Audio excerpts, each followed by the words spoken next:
Assalamualaikum warahmatullahi wabarakatuh. Bismillahirrahmanirrahim. Alhamdulillahilladzi hadana lihada wa ma kunna linahtadiya laula an hadanallah. Asyhadu an la ilaha illallah wahdahu la syarikalah wa asyhadu anna Muhammadan abduhu wa rasuluh la nabiyya ba'dah. Raditu billahi rabba wa bil islami dina wa bi Muhammadin nabiyya wa rasulah. Rabbi zidni ilma warzuqni fahma. Rabbi syrah li sadri wa yassir li amri wahlul 'uqdatam min lisani yafqahu qawli amma ba'du. Ihwati wa akhwati al-haiba, pada kesempatan kali ini perkenalkan saya Ulfah Nur Afifah dari jurusan Sastra Arab Universitas Negeri Malang. Pada kesempatan kali ini saya akan memaparkan tentang apa itu filsafat pendidikan. Dalam hal ini terdapat 5 pokok pembahasan yang akan saya paparkan. Yang pertama yaitu pendidikan itu sendiri, apa definisi dari pendidikan. Kemudian yang kedua yaitu filsafat pendidikan. Yang ketiga, hubungan antara filsafat dan pendidikan. Kemudian yang keempat yaitu pentingnya filsafat pendidikan, dan yang terakhir yaitu tren filsafat pendidikan modern. Lanjut pada pembahasan yang pertama yaitu tentang pendidikan. Apa sih itu pendidikan? Nah, di sini ada perbedaan pendapat tentang definisi dan konsep pendidikan. Hal ini diukur sesuai dengan tolak filosofis masing-masing. Falsafah atau filsafat di sini digunakan untuk memperkuat kepercayaan dan nilai-nilai. Sedangkan pendidikan sendiri itu diartikan sebagai suatu usaha untuk menyediakan kebutuhan sehingga seseorang mampu menghadapi kehidupan. Jadi pendidikan di sini ditekankan pada usaha untuk kehidupan atau perawatan yang diberikan pada tahap-tahap kehidupan. Perawatan maksud di sini perawatan dapat berupa aspek moral maupun dari aspek fisik itu sendiri. Hal ini diperoleh oleh manusia selama masa kanak-kanak hingga masa dewasa. Tujuannya apa? Tujuan dari pendidikan ini yaitu agar si anak-anak, kenapa pendidikan itu dari anak-anak? Agar dia mampu memiliki aturan perilaku yang benar serta mampu membentuk pertumbuhan yang baik untuk anak, dan dia menjadi paham tentang jenis budaya dan pengetahuan yang berlaku. Pada pembahasan yang kedua yaitu tentang filsafat pendidikan. Nah, filsafat pendidikan ini apa sih filsafat pendidikan? Filsafat pendidikan yaitu pendekatan untuk melihat suatu filsafat pendidikan. Apa peran filsafat pendidikan? Perannya yaitu untuk menentukan jalannya proses pendidikan dan berkontribusi pada perubahan, kritik, dan koordinasi. Hal itu untuk mengimbangi masalah dan konflik atau budaya yang terjadi di masyarakat. Filsafat pendidikan juga sebagai upaya yang digunakan dalam mengimplementasikan ide-ide filosofis di lingkungan pendidikan. Selain itu, filsafat pendidikan juga berusaha untuk menyebarkan pandangan filosofi umum dalam komponen pendidikan dan mencari nilai dan pengetahuan dalam proses pendidikan. Kemudian filsafat pendidikan ini juga merupakan wadah untuk mengkritik asumsi yang didasarkan padanya, serta memiliki kontribusi untuk menyediakan koordinasi proses pendidikan agar mampu membuat suatu pemikiran selaras dengan masalah yang ada dalam masyarakat. Kemudian selanjutnya yaitu tentang hubungan antara filsafat dan pendidikan. Di sini ada hubungan yang erat antara filsafat dan pendidikan. Banyak pada filsuf modern ini ataupun pada abad pertengahan dan zaman kuno, beliau-beliau itu tertarik untuk mempelajari filsafat di awal kehidupannya. Kemudian setelah mempelajari filsafat, beliau para filsuf kuno melanjutkan studinya untuk mempelajari tentang filsafat pendidikan.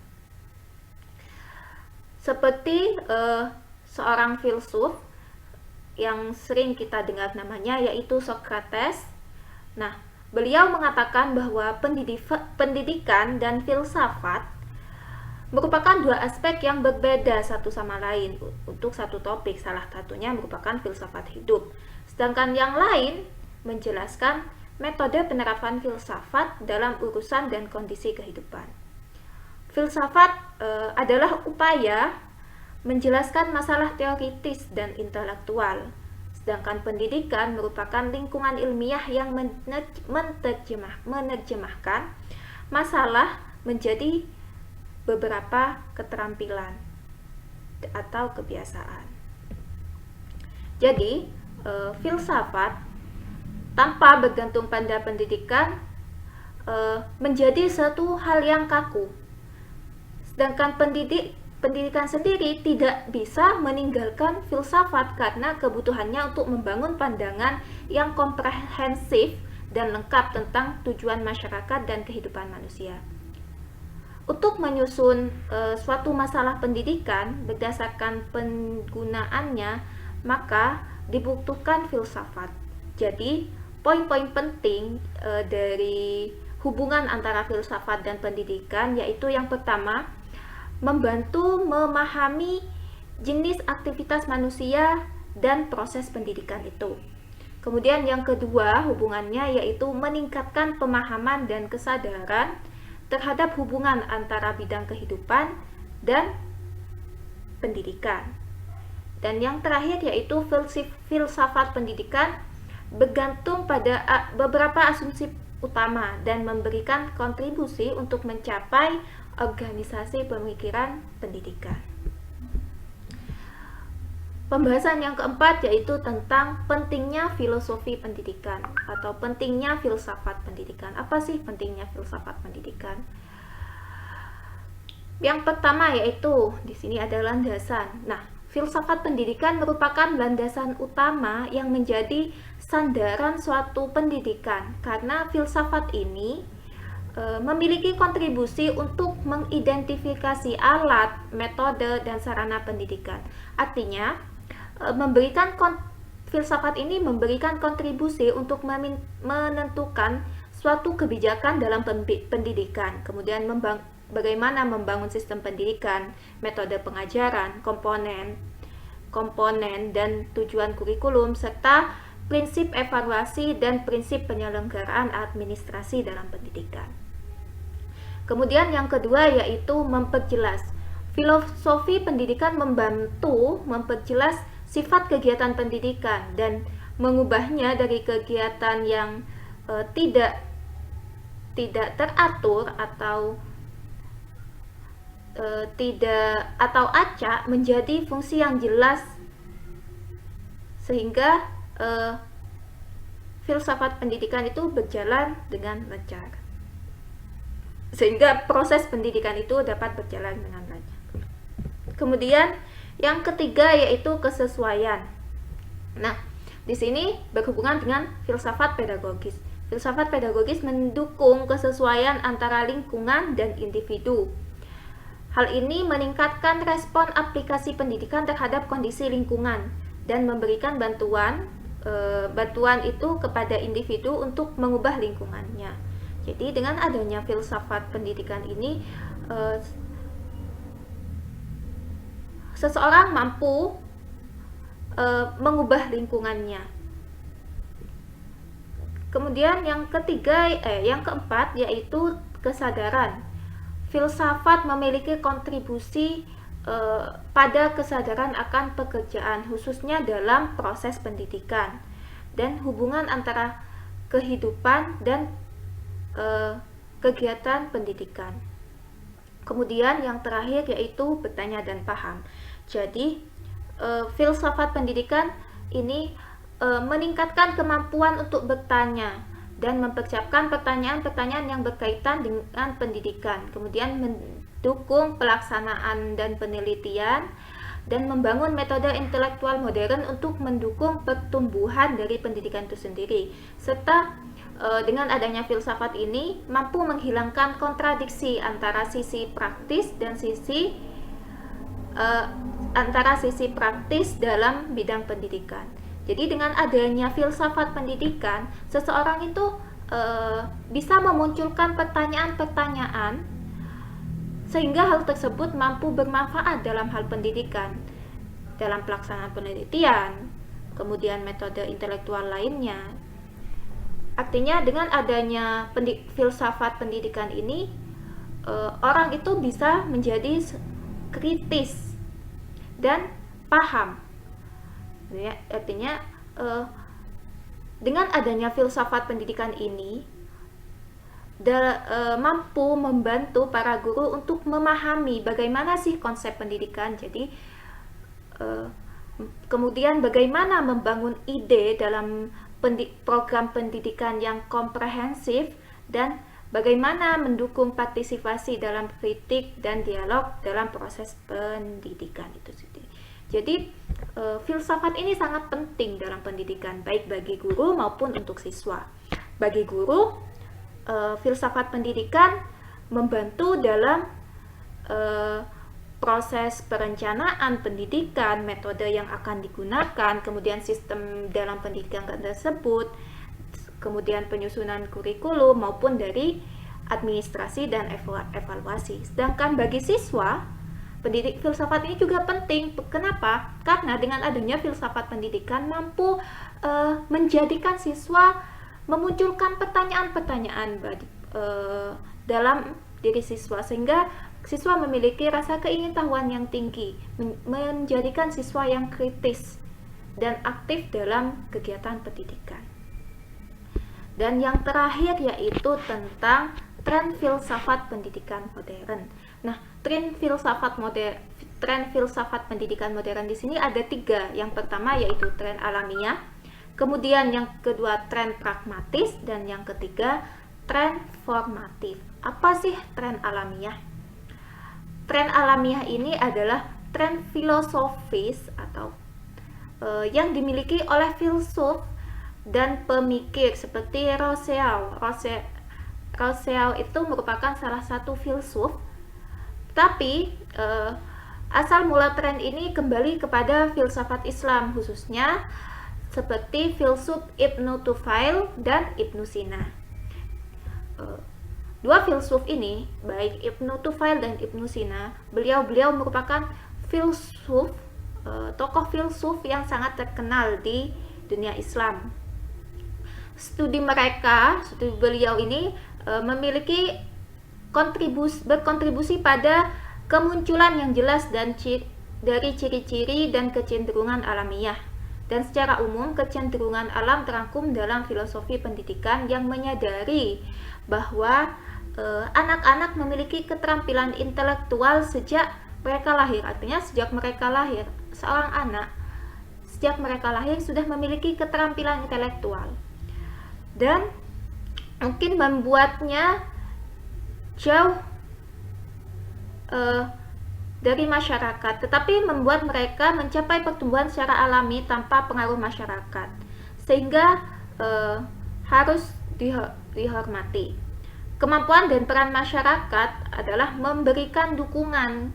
Sekalipun anak sudah memiliki kemampuan intelektual dari sejak lahir, mereka juga butuh dukungan dari masyarakat Dukungan masyarakat terhadap anak berupa interaksi si anak dengan masyarakat pada tahun-tahun pertama hidupnya dengan alam. Hal itu merupakan salah satu hal yang membantu si anak, membantu dia mendapatkan pengalaman mental dan indrawi untuk menjadi dasar yang kuat dalam dirinya. Kemudian yang kedua yaitu tren pragmatis. Tren ini bertumpu pada pendidikan yang memiliki tujuan untuk mengajari seseorang untuk berpikir. Tren ini berkontribusi untuk meningkatkan adaptasi anak dengan masyarakat yang terus berubah. Oleh karena itu, hal ini setelah anak itu pada tahap alamiah, kemudian beranjak ke pragmatis. Pragmatis ini terjadi di sekolah, maka sekolah harus meningkatkan pengalaman anak atau pengalaman siswanya untuk membantu mereka menjalani kehidupannya yang bahagia. Hal tersebut bisa didapatkan melalui minat sekolah dalam mendukung siswanya dalam beberapa aspek, misalnya dalam kesehatan, dalam hobi mereka, kemudian keterampilan profesional mereka, kemudian bagaimana mereka menangani masalahnya dengan baik, dan bagaimana mempersiapkan mereka dalam perannya di masyarakat dan di kegiatan sosial. Dan yang terakhir yaitu tentang tren filsafat pendidikan modern, yaitu tren formatif. Tren formatif ini adalah tren filosofis yang dikontribusikan oleh Jean Piaget. Nah, menurut Jean Piaget,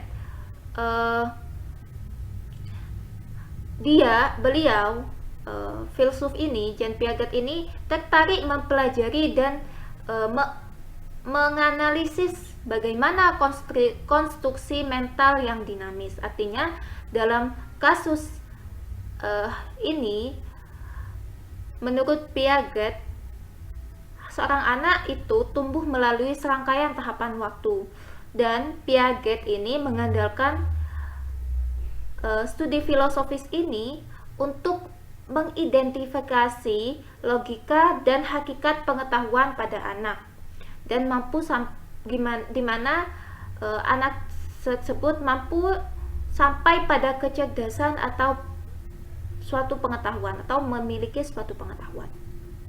Anak pada tahap perkembangan dan pada selama tahap dari mereka muncul, dari mereka lahir hingga tahap selanjutnya, anak ini memiliki kecerdasan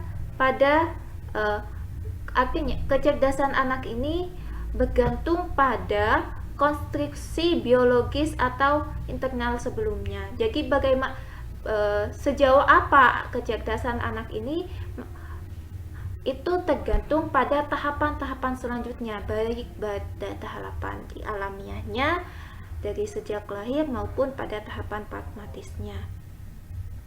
Kemudian selain itu, kecerdasan anak ini juga tergantung pada sosial yang mendukungnya dalam proses itu.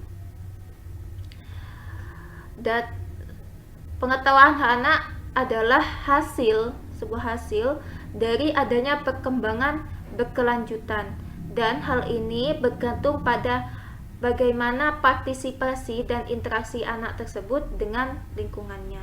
Jadi menurut Piaget ini, bagaimana kecerdasan anak, bagaimana perkembangan kecerdasan anak, dan bagaimana pertumbuhan anak ini tergantung pada tahapan atau tren